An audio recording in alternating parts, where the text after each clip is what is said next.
Hi, and thanks for joining the SJ Child Show. The SJ Child Show brings value to families through education and resources.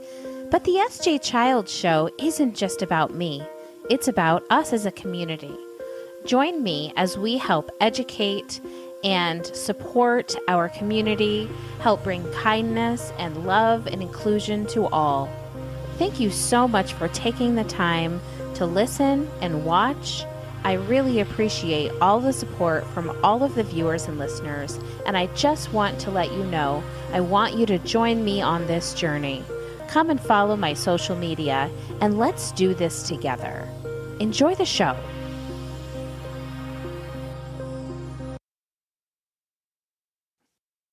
Hi, welcome to the SJ Child Show. I'm your host, SJ Childs, and today I have Stacie Larrison, and Stacie and I are going to have a really in-depth, great conversation. I mean, I hope you find that it's great, but I think it'll be a lot of fun. I love to talk about parenting and give parents the best advice that I can find in all of the best places. So welcome, Stacie. It's so nice to have you here today. Thank you so much. I'm so glad to be here with you. It's really a pleasure. And, before we got started, we got to chat and kind of find out a little bit about each other. Tell us, the listeners and viewers, about yourself and a little bit about your background. Okay. Well, I am just a middle-aged mom from good old Indiana, and I have been chronically ill for the majority of my life. In my childhood, I had a lot of chronic infections and started to show signs of more long-term things. As I got into my teens and young adult, that's when my health really started to take center stage in my life. Amidst that, we were trying to have children, and we ended up, after a long battle with trying to have biological children, we decided that just wasn't for us. And really, that was a beautiful decision and a beautiful moment for us, because it allowed us to open the door to our two children today that we've adopted. So that is just me in a nutshell. Oh, I love that. And you're so much more than just a mom. I think it's fantastic. When you reached out and, told me a bit about yourself, and it really just resonated with me in so many ways. And there were, not to mention, we didn't really talk about the childhood chronic illness or anything like that much, but just in the fact that we want to help uplift and teach how to better listen from within, and how to kind of let the outside world fall away a bit and really get the information to heal yourself and to help yourself and your family from within. I agree completely. I speak a lot in my social media platforms about our intuition. And I have found in the last couple of years, taking the time to allow myself the space that I have needed to heal some trauma, a lot of it from my medical journey, has been incredible. And about a year ago, I even started a journey with self-love.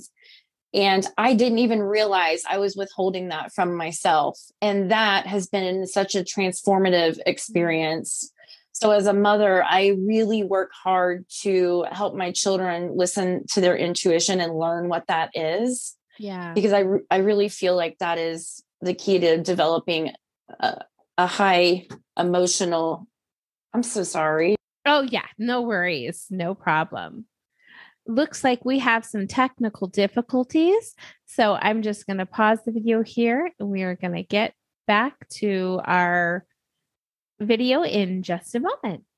Develop a high level of emotional intelligence. Perfect. Yeah. Sorry. I think that just started back up. So yes, working with your children and their intuition. And not only does that help them with their own emotional intelligence, but when they get out in the world and they have conflict resolution, and they can be good examples to other kids around them and be supportive of their peers. So important. Absolutely. And I think with today, the children, mental health is such a current topic with children. And kids today are going through so many different experiences. I just feel so strongly that if we can create a base of teaching children how to listen to them themselves, but not only that, but to honor their own needs. Oh my goodness. What a world we create when we create humans who honor their own needs without feeling guilty, are able to communicate it effectively and respond appropriately when it's challenged. Yeah. Isn't that the truth? And it really starts with you as a parent and really starting that relationship where that child is at and not where you have expectations of a child to be. I agree with that completely. We're parenting a child that learns differently and has some trauma. And so we've really had to learn how to change our parenting, quite frankly, because it's a completely different experience. It really is. And I think that parents that consciously make those efforts have so much more success, because trying to hammer into a child the same parenting principles that possibly you were raised on, or that, your another child was that neurologically is different, was raised on, is again, could be traumatic for that child. And so really stepping back and embracing, okay, how can we look at, with our son, one thing was negative language, like, no, stop, don't, or like, really inflection in the voice where you're like shocked by something. And it would just cause him to just break down constantly. And we realized, okay, we need to use, hey there, buddy, can I help you? Come on over here. Let's not, or, not even not. I guess I couldn't even use that, but we really had to rephrase and restructure our sentencing and our paragraphs when speaking to him, because of his limited cognitive abilities to understand the need we were wanting without that negative term thrown at him. And then him feeling like out of fear, oh no, what do I do? Then that's fascinating. Yeah. And I think that it's so important that we give the kids the kind of the chance to show us, and then we take that and think about ways to strategize the best skills for them. I love that. And, another topic that is so relevant in parenting right now is consent. And I genuinely feel that we build little people that understand consent when we do things like this, where we identify that their needs are different and we meet them where they're at. I know we're not saying, do I have consent for this, sweetheart? But it is building consent in that we're showing them that there are humans out there who will meet you where you're at and help you with this need. Yeah, that's so true. And, I really love what you said about building kind of that self-love or that confidence in themselves. And one story that my listeners are probably like, oh, she's sharing again. No, I'm kidding. One thing I love that, I just think is so important, and that's why I feel the need to share it, is that when I realized after raising my stepdaughter, who's now 22, I've raised, an entire adult already, and I see what I could have done better. And of course I want to this is our third child. And now I'm like, okay, I'm going to try this and see how this works. And we're having a lot of success. And one thing with our youngest daughter, who is 10, right away, we noticed, she's very independent. She's very conscientious, very emotionally intelligent. And I taught her at the very beginning, because when kids are little, grandmas or grandpas like, who do you love the most? You love grandma the most, blah, blah, blah, those kinds of things. Those kinds of things can trigger someone's mind and their thoughts into thinking that maybe that self-love isn't the thing that should come first. And so I started right away and told my daughter, no matter who in the world asks, who do you love? Who do you love? You always say you first. And that's not meant in a I love it. yeah. And I don't mean it in like a, oh, it's me, me, me. It wasn't meant to be like that, as far as like, you love yourself. You come first. You come first in before your mom, before your dad, before your brother, who you're going to need to take care of. So you're going to need to take care of yourself first. Right. And so it's just so interesting. And now she's 10 and I see how that was such a great thing to do. And that's beautiful. Yeah. She's confident out in the world. She's shy, but she's like has this air of confidence about herself. She holds her head up high and she has a physical difference and has dyslexia and autism.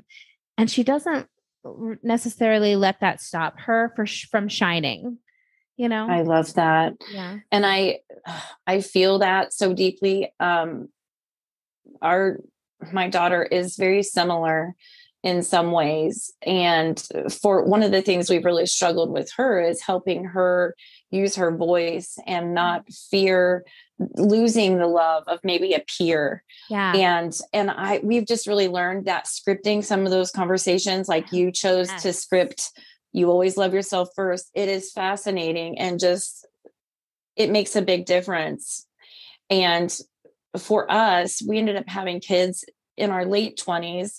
And we're really grateful that it worked out as it did, because we're so much more emotionally prepared and just that much more emotionally intelligent through our work and our careers, that we understood the kind of parents that we wanted to be versus reacting to a world and reacting to becoming parents. Isn't that the truth? And and I have, my oldest is a stepdaughter. So that kind of the same thing. I didn't have my own biological children till I was in my 30s and already, done my careers, have done a whole bunch of things, lived lives, and have also started to raise this other child. And I can see like how I've brought all of the bad parenting, bless her heart, into this relationship with her.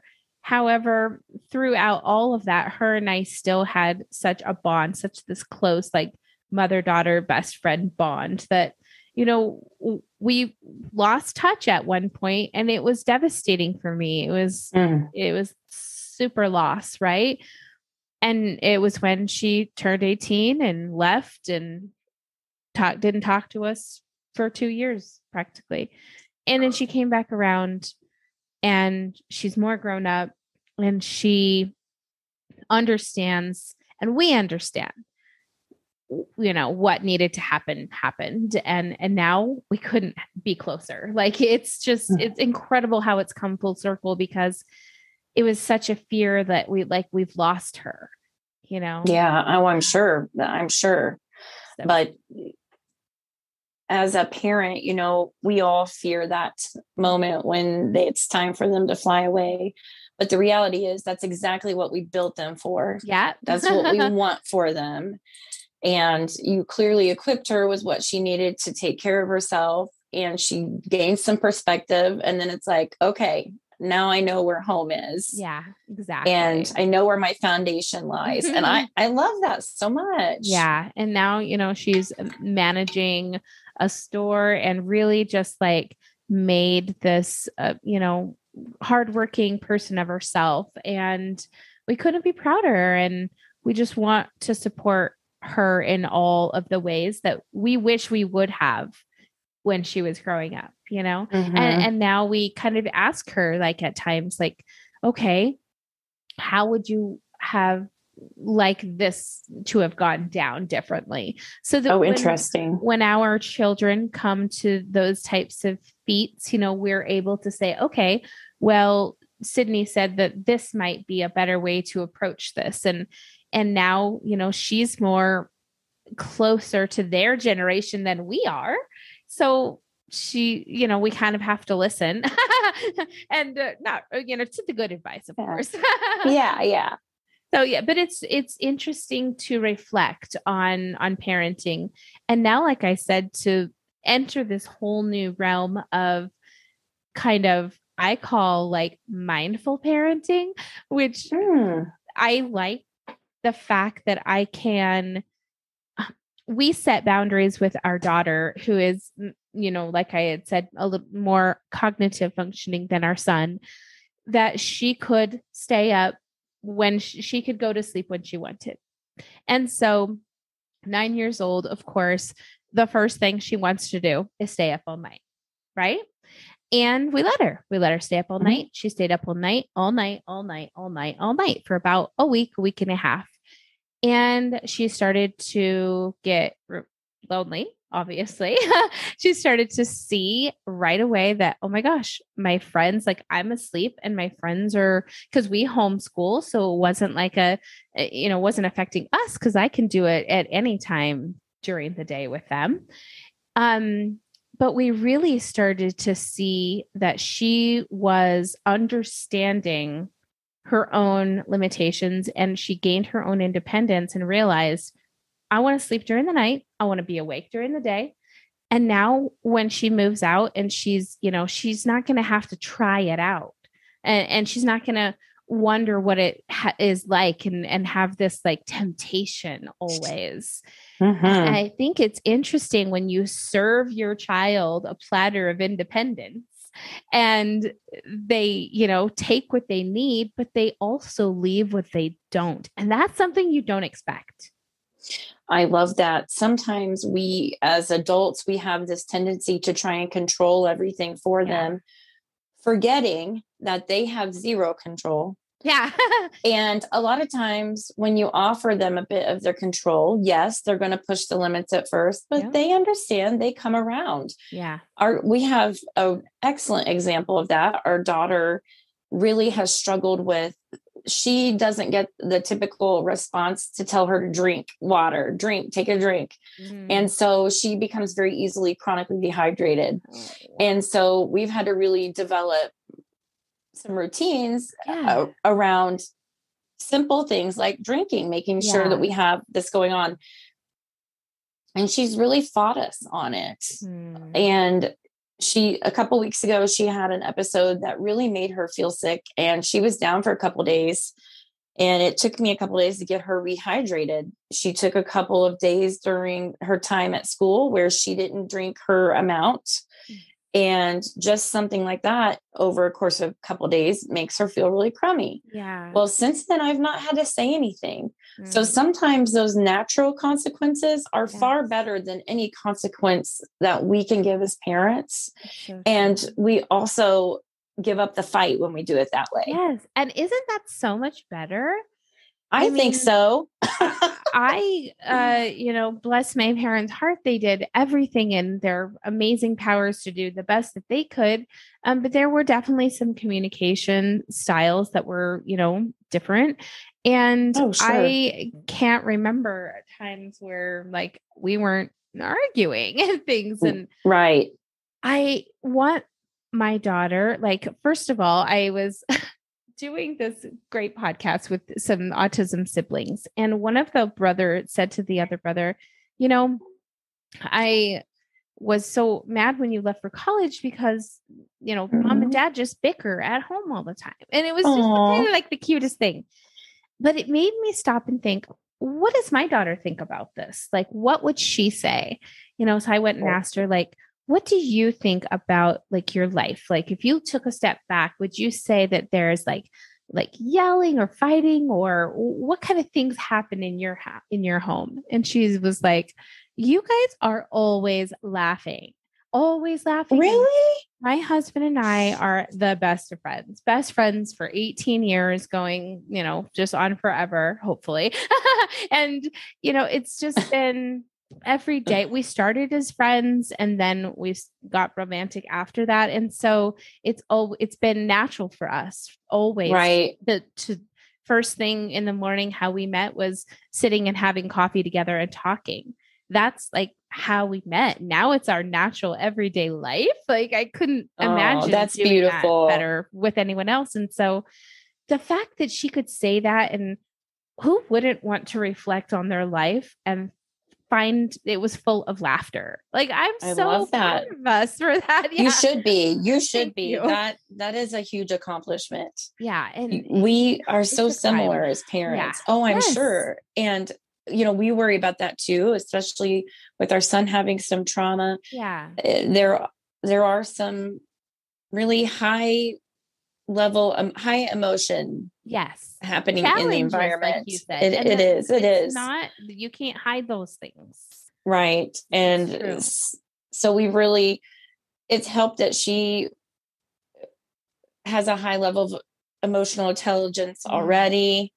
But one of the things that we've done recently, because we find that continuing to find resources and learn more, like, we were mentioning earlier, it's just so important that we continue to morph and grow. But we recently started something that was my husband's idea, and I am so sold on it now. But we have a standing Tuesday 5:00 appointment with our therapist. And the first week is our whole family. The second week is typically my husband and I. And then the third week is either our son by himself or with one of us. And then our daughter gets a week, and we just rotate. And then if someone needs something extra, we add it in. Yeah. But we have found tremendous success. And I know, and something simple like that I've noticed the kids working out I've been trying for years to try and get the kids to try and talk things out more. Yeah. And I don't know if it's coincidence or not, but I have seen several circumstances of them starting to talk things out before, like, I'm getting ready to say something, and then they start working it out.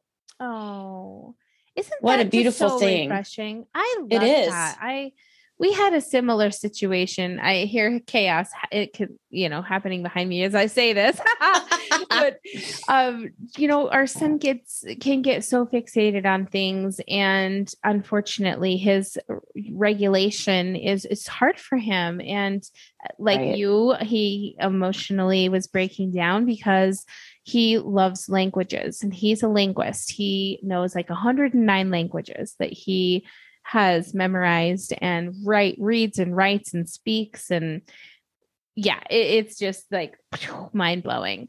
But he was trying to get the subtitles on the storybots on Netflix to play in like Vietnamese. And one of the episodes wouldn't, and it only had English. And I came downstairs to find him, I heard him escalate. And so I went to go see. And I found him deep breathing, sitting. I love that. Oh my gosh. I mean, I can't believe how long it's been that we've been working on that, right? That we've been working on deep breathing, and to find him self-regulating and oh my gosh, I'm getting emotional too.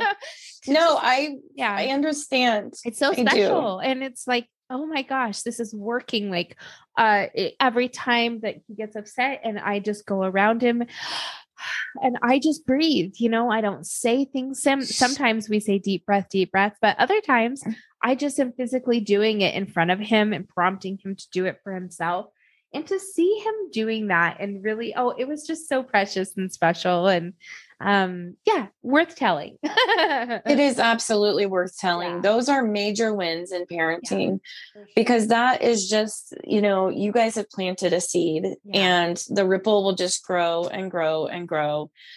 I feel so grateful that my kids are getting parents that are able to plant that seed as well. I have had terrible anxiety my entire life, and only as an adult really understood that, and really honestly only started to get control of it in the last few years. Me too. So, and I just don't want that for my kids. I don't want that for them. Yeah. So that is something we do a lot of deep breathing around here, a lot.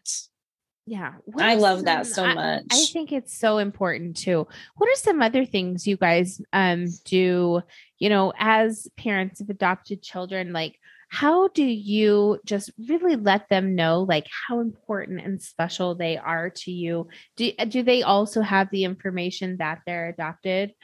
Yeah, both of our kids do. And we have an interesting situation because both of our adoptions, not legally, but by our own choice, are open adoptions. Okay. So my daughter, well, but we know the mothers of both of our children Yeah. and are really close with them. They are Oh, very special to us. great. And we knew them before. Yeah. And so it allows for us to really make sure that they know that not only I love them, but my daughter actually calls her biological mom, her name's Ashley, and she calls her Angel Ash Oh, because the saying is that she was our angel that helped her get here, yeah. helped her get to us. You guys. Yeah. Right. Absolutely.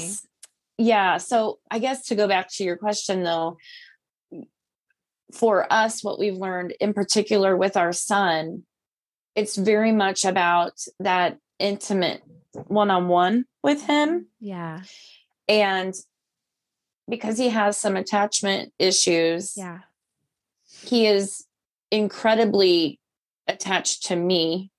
And if he doesn't get that specific level of connection or time or physical touch, I notice quickly that he starts to dysregulate. Mm-hmm. Definitely. So with him, a lot of it's about that. My Yeah. daughter, she's a little bit different. A lot of things can go unsaid. We have a lot of nonverbal communication, but I really feel like I feel like a lot of parents, maybe this is inaccurate, but we take the time to stop on a regular basis and have the deep conversations. Yeah. And I'm not really sure how to word that, but I find when I am talking to a lot of parents who are struggling and they come to me and they say, "Hey, this is going on. What do I do?" There is a complete just lack of not even knowing where to start to Yeah. have some of those crucial conversations with kids. Definitely. But what matters is there is the desire to, Yeah. and you can learn anything. Yeah. So I think today what we have is a lot of adults, a lot of us, our generation, we've grown up similar to what I think your childhood was like mine. I love my parents to pieces. They're fantastic people and I adore them. But the communication style is totally different. Yeah. So you have a lot of us that are growing up. We're growing up. Yes. Yes. Well, we're raising children and we're saying, okay, let's try this a different way and see what happens. But how do I learn how to do that? Yeah. And I recently had actually a TikTok where several people sent me messages. How do I have this conversation? How do I have this conversation? And I felt so honored to be able to kind of share back with them. And I did a couple of lives and helped coach a couple of parents through those crucial conversations. Yeah. So I think it's really just about continuing to maintain that open verbal connection. Mm-hmm. Oh, I love that. I agree. We definitely have that with our kids. And I was so lucky to have a partner who is, like I said, also on the spectrum. So it's able to look and have compassion for the kids, knowing that they might be, struggling with the same things he's struggling with, or might be, and it's almost like it was really neat when our 10-year-old got diagnosed, maybe in the last 2 or 3 months. It's been very, very short, since that's happened. And we had kind of joked, like, should we throw a party? Like, we're welcoming her into like this autism circle that we've built this community and this love for one another and this respect for each other's human needs. And when when you focus on a child and you treat them with respect and you treat them as a human and you don't expect them to be an adult, I think it's so like innocent and refreshing to have conversations with children. Mhm. I think it's the best thing. I was just at a birthday party, at my cousin's birthday party, and the little guy was just turning 2. And so there's, little people around, and I noticed that I was probably the only adult who talked to the little children, right? Who got down and said, "Hey, I love your little, shirt," or whatever. And they deserve just as much human contact and that we all desire and want. I love that. My grandmother was a brilliant preschool teacher for many, many years, educated, did administrative work in that area, and helped educate other women and men, I should say. I think most of her team was women. But one of the things that really fascinated me when I became a mother, and she came over one day, she watched our daughter kind of follow me around, and we do life together. And she said, "I just love that you're just letting her be part of your routine." Yeah. And I thought, is there another way? Yeah, but right? It really floored me. And she said, a lot of parents don't let their kids in on all of these things, like help them with the dishes and doing this and doing that. And she was little at the time, probably 3 or 3.5. But that still blows my mind. And you're completely right. I've had that experience as well, where, or what about, I know you've had this experience, especially since your children.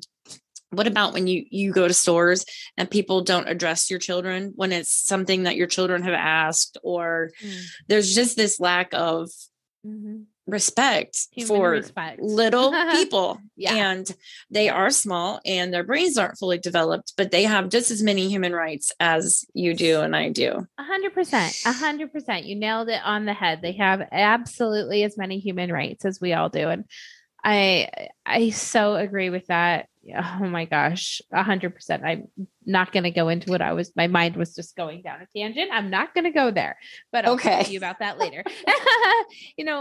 I am so, so happy that we were able to talk, and I'd love to invite you to come on again and I would love some more in-depth discussions. And I know a lot of great resources and groups that I'd love to refer to you, and vice versa. I'm sure get resources for other parents and things. So we absolutely will share away. Yes.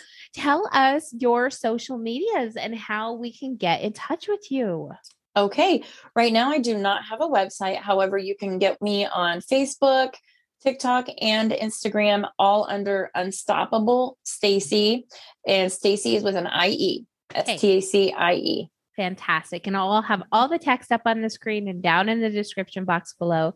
So you know exactly where to find her. Just click and you'll get right to her. So thank you so much for being on here with me today. I have just enjoyed our conversation so much. And we both, I think, took away from it a lot. Absolutely. So I love that. I love to make these connections and find our tribe out there and just stick together. Absolutely. Such a pleasure. Thank you so much. Thank you. We'll be in touch. Okay. The SG Child Show, produced by SG Childs LLC. Thanks to all my viewers and listeners for your continued love and support. And thank you to the guests of the SG Child Show. It's been an honor to have you on the show. Thank you to everyone who continues to support me. Go to my social media and let's build this community together through kindness, compassion, and education for others.